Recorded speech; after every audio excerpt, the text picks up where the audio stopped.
अच्छा जी, तो दूसरा काम क्या हो सकता है कि आप उस ग्रांट को इनकम या डिफर्ड इनकम की तरह जो है वो आप उसको रिकॉर्ड कर लें। तो अब हम ये देखते हैं कि अगर ये काम किया जाए, सनी पता नहीं क्या वैसे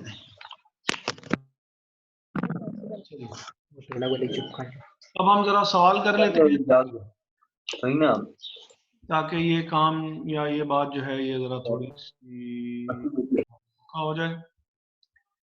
बुक का पेज है ये 94 और फिलहाल ये आपके सामने ही रहेगा ताकि अगर आपको चैप्टर नंबर 7 जो था, जो हमने फिक्स एसेट्स का किया था, प्रॉपर्टी प्लांट और equipment वाला, प्रॉपर्टी प्लांट और equipment।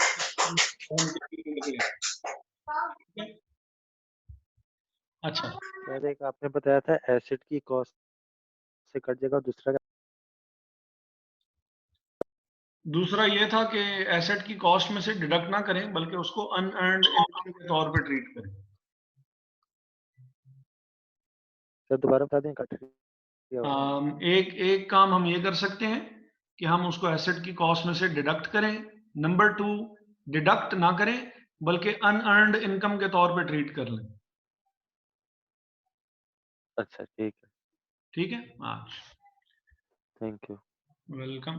अच्छा, तो वोला लिमिटेड है और it imports gas turbines for the purpose of power generation in the country.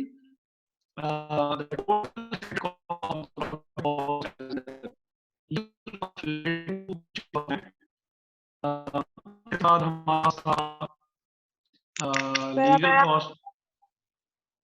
Sir आवाज नहीं आ रही सर, कट रही है आपकी आवाज है। ठीक है, वो मुझे भी ये मैसेज आया है, तो मैंने एक दो प्रोग्राम्स जो हैं वो मैंने क्लोज कर दिए हैं ताकि रिसोर्सेज थोड़े से अवेलेबल हो जाएं। और अच्छा, अब ठीक हुई है या अभी भी ठीक नहीं हुई है? अब ठीक है सर। अब सही है सर। तो एक तो लीगल रिसोर्सेज है, लीगल कॉस्ट है जो कि related to the purchase of land है और वो है 8 lakh.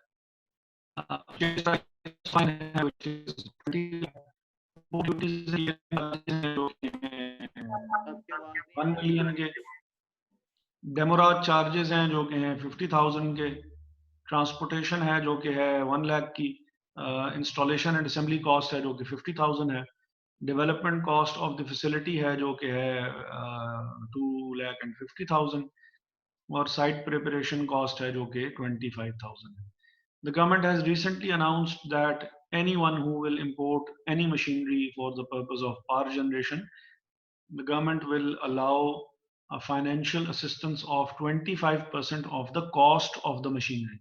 Moreover, the import duties, etc., paid at the time of import will also be reimbursed in full. Depreciation on turbine was 20% straight line, or calculate the depreciation charge and show the relevant extracts from the financial statements in the first year under both methods.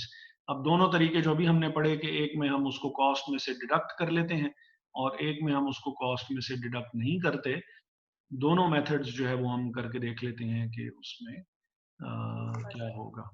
ठीक है जी। तो सबसे पहले जो है वो question number 6 है, question 6 है और right of method. Right of method वो वाला है जिसमें हम कॉस्ट को डिडक्ट कर रहे हैं, उसमें से ग्रांट को डिडक्ट कर रहे हैं कॉस्ट में से। तो सबसे पहले हमें कैलकुलेट करनी पड़ेगी कॉस्ट ऑफ द एसेट, ताकि हम ग्रांट देख सकें कि ग्रांट हमारी कितनी बनेगी। तो कॉस्ट ऑफ द एसेट में एक तो परचेज प्राइस आ जाएगी। अच्छा, लैंड पे आपको ग्रांट नहीं मिल रही, आपको ग्रांट मिल रही है जो आपने टरबाइन परचेज की है उसके ऊपर, तो कैलकुलेशन भी उसी की हम करेंगे। तो 2 मिलियन उसकी हो गई कॉस्ट।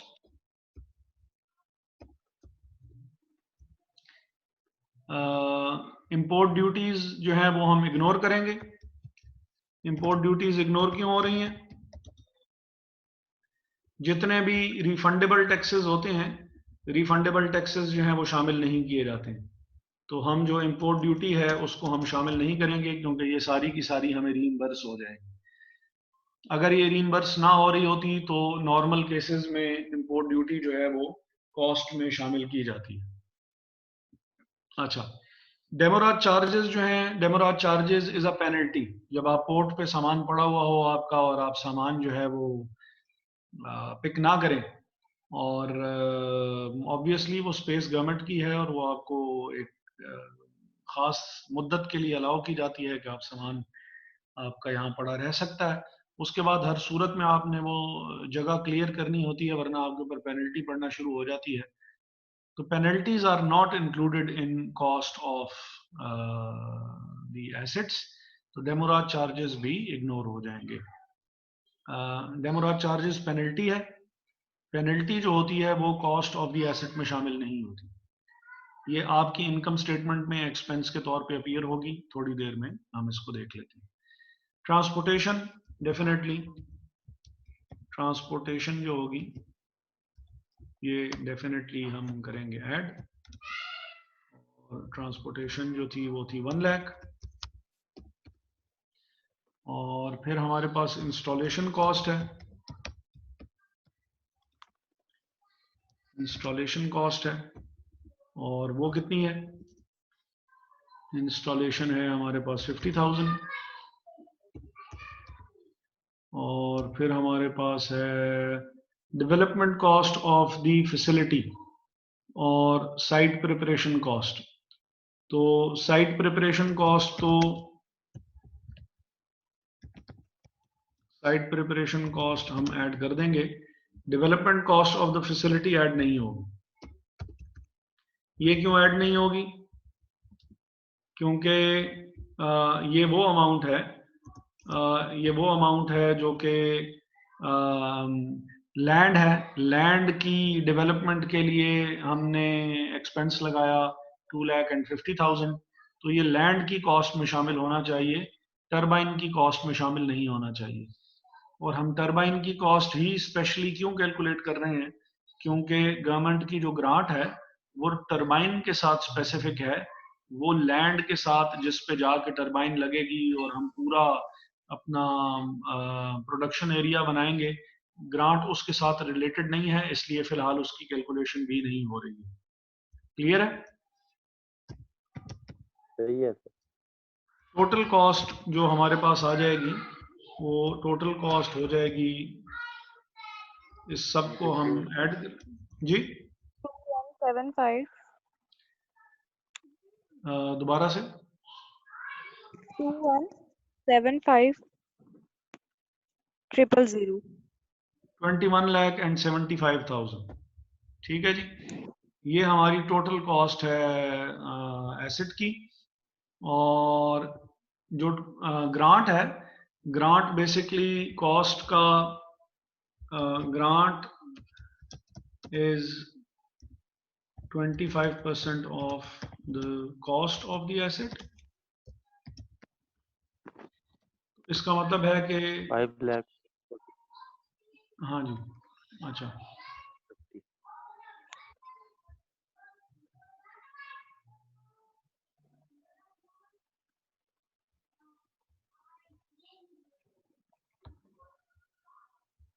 अच्छा, तो grant is 25% of the cost of the asset. तो ग्रांट जो हो जाएगी वो ग्रांट हो जाएगी 543750. 5,43,750. multiplied by 21,75,000। तो ग्रांट कितनी होगी जी? 5,42,750. ठीक है, तो 5,47,000 43,000. 5,43,750 की होगी ग्रांट हमारी। Yes, sir. अब हमारे पास ग्रांट आ गई है, तो अब हम अपना काम जो है वो स्टार्ट कर सकते हैं। अच्छा, ये जो सर अमाउंट, स्क्रीन चली गई है।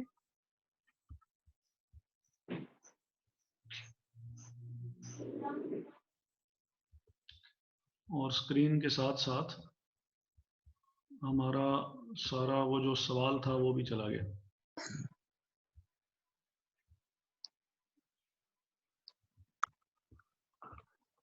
अच्छा जी, तो अमाउंट तो आपके पास आ गई थी ना, जो यस सर, लिख एक ली। तो कॉस्ट ऑफ द एसेट जो थी, cost of the asset was 21,75,000, और जो हमारे पास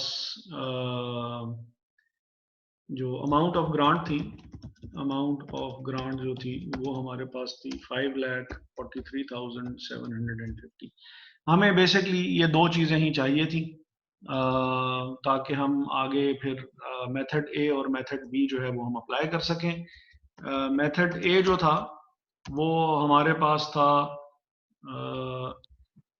मेथड ए हमारे पास था राइट ऑफ वाला, जिसमें हम इसको हम राइट ऑफ एसेट की मेथड कॉस्ट। देंगे, जिसको हम एसेट की कॉस्ट में से हम डिडक्ट करते हैं। और उसमें क्या हो रहा है कि cost of the asset, cost of the asset was 21,75,000। Sir ji ji, तब वो जो दूसरा हम लोग तब डेप्रिसिएशन वाला टॉपिक करते थे, जी। तो हम तब कॉस्ट निकालते थे तो हम उसमें नॉन रिफंडेबल टैक्सेस डालते थे। आपने कहा यहाँ नॉन रिफंडेबल टैक्सेस नहीं डलेंगे। अच्छा, वो इसलिए नहीं डलेंगे क्योंकि उसकी कंडीशन, अगर आप ये टेबल के नीचे वाली लाइंस पढ़ें, तो टेबल के नीचे वाली लाइन में उन्होंने ये बात की हुई है, थर्ड लाइन में, मोर ओवर, ये जहां अभी आपको अगर कर्सर नजर आ रहा हो, मोर जी over sir. the import duties paid at the time of import will also be reimbursed in full। कि भाई ये रीइंबर्स हो जाएंगी। रीइंबर्स मींस के they will be paid back. आप पैसे पे कर दें, हम आपको ये सारे के सारे पैसे वापस कर देंगे। रीइंबर्स का मतलब ये होता है, आप पे कर दें, हम आपको ये सारे के सारे पैसे वापस कर दें। रीइंबर्समेंट हो जाएगी, रीपेमेंट आपको हो जाएगी। तो रिफंडेबल टैक्सेस वही होते हैं ना जो उसमें वापस हो जाए? हाँ, तो इसी वजह से फिर हमने इसको फिर इसकी कॉस्ट में शामिल नहीं किया। तो उधर क्यों डालते हैं फिर सर, उसमें ऐड क्यों करते हैं? वहां भी तो रिफंडेबल ही है ना।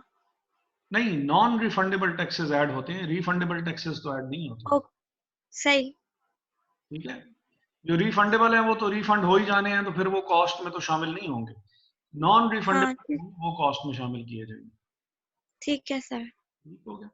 अच्छा जी, तो लेस कर लेंगे इसमें से हम 5,43,750।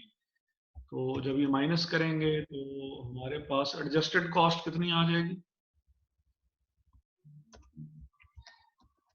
163,250।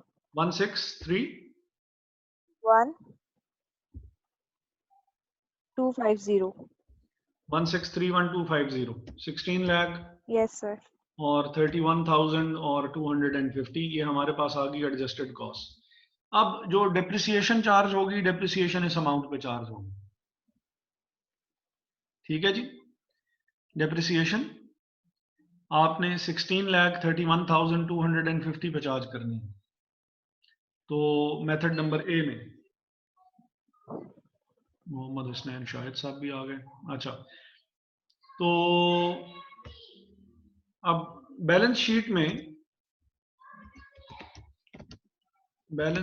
में जो एसेट अपीयर होगा, एक तो लैंड अपीयर होगा, और लैंड की कॉस्ट दो चीज़ों पे बेस करती होगी। 8 लाख जो कि उसकी लीगल कॉस्ट है of the purchase of land, और 2,50,000 जो कि उसकी डेवलपमेंट पे हमने लगाए हैं। ठीक है, और जो टरबाइन होगी, टरबाइन की कॉस्ट हमारे पास आ रही होगी 16 लाख 31,250, 16,31,250, और इसमें से हम डेप्रिसिएशन भी माइनस करेंगे। ठीक है जी, टरबाइन होगी, टरबाइन में से लेस करेंगे डेप्रिसिएशन।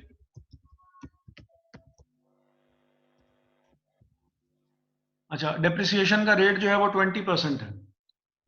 तो 6,31,250 में से डेप्रिसिएशन माइनस हो जाएगी, जो कि 61,31,250 का 20% होगी, और वो कितनी हो जाएगी?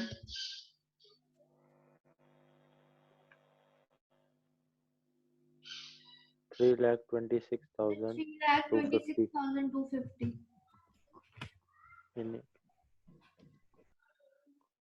ठीक है, तो बैलेंस शीट में एक तो लैंड अपीयर हो गया, लैंड अपीयर हो जाएगा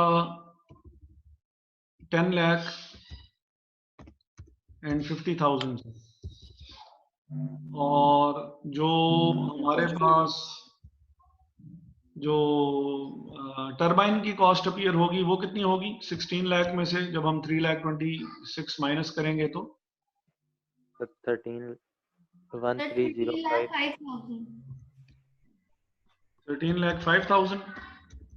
Yes. ठीक हो गया। अब हम देख लेते हैं कि इनकम स्टेटमेंट में सिचुएशन जो है वो क्या होगी। ये सिचुएशन यहाँ तक की तो बैलेंस शीट की थी, इधर तक अगर किसी को बात समझ में नहीं आई तो वो पूछ सकता है।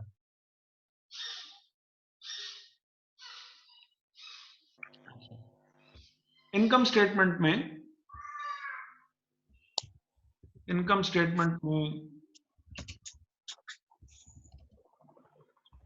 पहला काम जो ये हम जो मेथड फॉलो कर रहे हैं वो मेथड ए है, जो कि राइट ऑफ मेथड है। इनकम स्टेटमेंट इसमें कैसे बनेगी? एक तो डेप्रिसिएशन एक्सपेंस आ जाएगा, एक्सपेंस जो कि हम पहले ही कैलकुलेट कर चुके हैं, जो कि 3,26,250 है। और दूसरा इसमें डेमोराज, वो जो पेनल्टी लगी थी हमारे ऊपर, 50,000। हाँ, वो भी हमारे साथ एक्सपेंस के तौर पे अपीयर हो जाएगी 50,000 की। ठीक है, इसके अलावा जो बाकी चीजें थी, और अभी हमारे पास इंफॉर्मेशन भी नहीं है, इतनी ही इंफॉर्मेशन है, तो इनकम स्टेटमेंट भी इतनी ही बनेगी। ऐसी इनकम स्टेटमेंट को एक्सट्रैक्टेड इनकम स्टेटमेंट कहते होते हैं। जी हमजा बाबर, और इस किस्म की बैलेंस शीट को भी एक्सट्रैक्टेड बैलेंस शीट कहते होते हैं। सर ये जो इनकम स्टेटमेंट है, ये इसी बैलेंस शीट की इनकम स्टेटमेंट है या फिर ये दूसरा जो एस्पेक्ट है वो आप कर रहे हैं? इनकम स्टेटमेंट ऑब्वियसली इसी बिजनेस की है, वोला लिमिटेड की ही है। वोला इसी बिजनेस की है, लेकिन सर वो उसमें उन्होंने बताया ना कि एक में तो आप उसको कर सकते हो, ग्रांट को उसकी कॉस्ट में एडजस्ट कर सकते हो, और एक में आप उसको इनकम स्टेटमेंट में रिकॉर्ड कर सकते हो इनकम के तौर पे। तो ये आप दूसरा वाला कर रहे हैं? नहीं, अब जाके हमारा एक मेथड कंप्लीट हुआ। ओके सर, यानी कि सर इसी एस्पेक्ट की आप अभी इनकम स्टेटमेंट बना रहे हैं। अभी सिर्फ एक एस्पेक्ट हमने देखा है, दूसरे एस्पेक्ट के ऊपर अभी हमने बात की ही नहीं कि जिसमें वो ग्रांट कॉस्ट में से लेस नहीं होती है तो फिर उसमें क्या होता है। अभी हमने सिर्फ ये देखा कि अगर ग्रांट जो है वो लेस कर दी जाए एसेट की कॉस्ट में से तो फिर क्या होता है। ठीक है जी। सर। तो अभी अब पता नहीं वो वासिक कह रहे थे कि कोई क्लास है, तो अगर आप जाना चाहते हैं तो हम सेकंड मेथड में। सर हमारा क्विज आ गया, हम जा रहे हैं। ठीक है जी, ठीक है, बाकी फिर सर, इंशाल्लाह अल्लाह नेक्स्ट क्लास में कर लेंगे। Okay sir, Allah Hafiz. Thank you. Okay sir, Allah Hafiz. Allah Hafiz. Allah Hafiz.